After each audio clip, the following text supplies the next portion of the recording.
Je lis du livre de Jean chapitre 8, versets 58 et 59, ce qui suit. Jésus leur dit, en vérité, je vous le dis, avant qu'Abraham fût, je suis.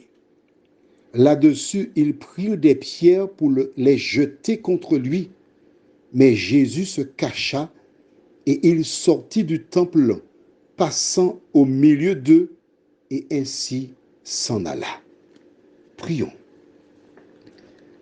Seigneur notre Dieu, voilà un verset clair où Jésus dit, avant qu'Abraham fût, je suis. Merci pour cette parole, Seigneur, qui nous éclaire encore davantage. Que ton esprit continue cette œuvre en nous, nous t'en prions. Au nom de Jésus et pour ta gloire éternelle. Amen. Quand Jésus arriva parmi les Juifs, il a rencontré un gros problème. Parce que ces derniers attendaient un Messie. Mais quel type de Messie? Jusqu'à présent, ils avaient eu un Messie qui les délivre de leurs oppresseurs. Le premier Messie, ce fut Moïse, qui les délivra des mains des Égyptiens. Au fur et à mesure, les plus célèbres sont Samson, Saül, Jephthé, etc. Et dans leur tête, ils attendaient un Messie qui viendrait les délivrer des Romains. C'est ça leur problème, c'est ça tout leur problème. Mais Jésus n'était pas venu pour libérer les Juifs des Romains. Il était venu racheter la race humaine. Quand il le voyait, c'était un jeune homme, parce que Jésus commença son ministère à l'âge de 30 ans. Et dans sa déclaration ici, il dit, avant qu'Abraham fût, je suis. Il n'a que 31, peut-être 32 ans, et il dit qu'il a existé avant Abraham. En plus, il dit, je suis. Je suis, c'est quoi? Le nom de Dieu.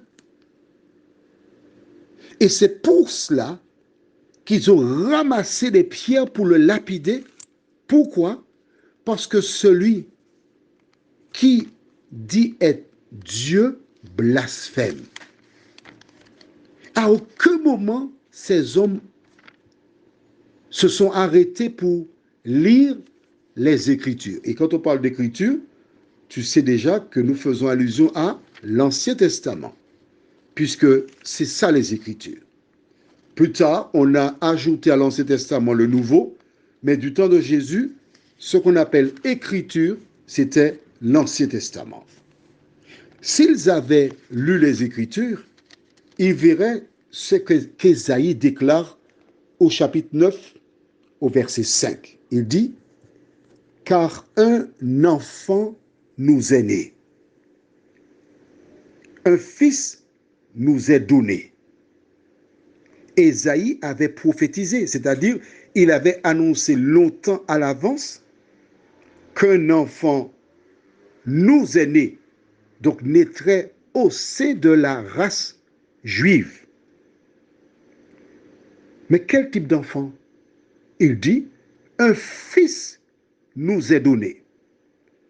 Ésaïe avait prophétisé qu'un enfant naîtrait, ce sera un fils, et la domination reposera sur son épaule.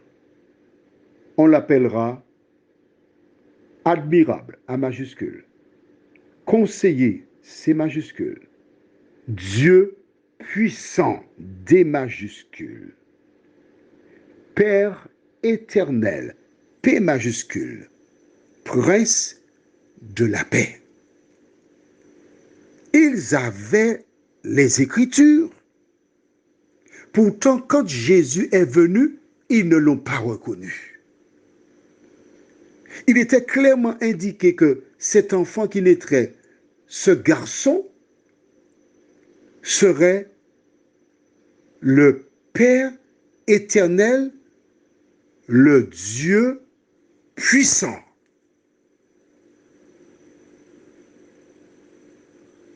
Alors que s'est-il passé? Pourquoi n'ont-ils pas reconnu Jésus? Parce qu'ils n'étudiaient pas la parole. Ils ne lisaient pas les Écritures. S'ils avaient lu les Écritures, ils reconnaîtraient qu'un enfant nous est né, un fils, et c'est lui le Messie.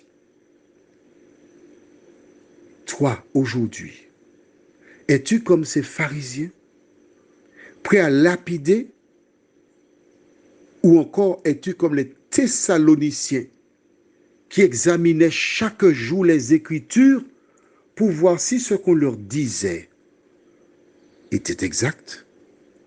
Il n'y a pas trois catégories. Où en es-tu? Es-tu prêt pour acclamer Jésus lors de son avènement? Dis-moi, es-tu prêt? Prions. Notre Dieu, notre Père, combien nous te sommes reconnaissants pour ta parole.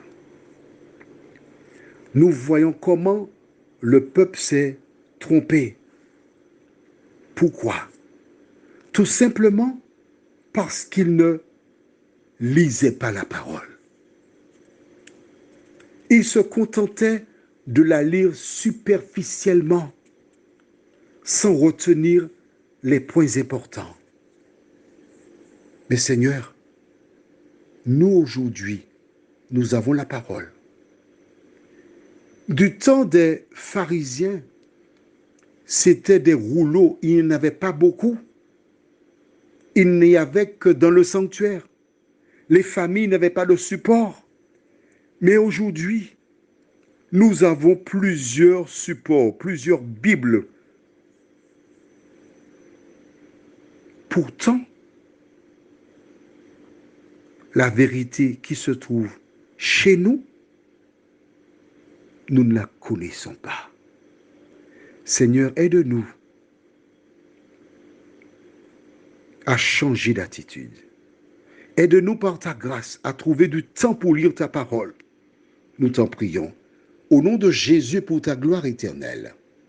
Amen. Je te souhaite une bonne journée sous le regard de Dieu.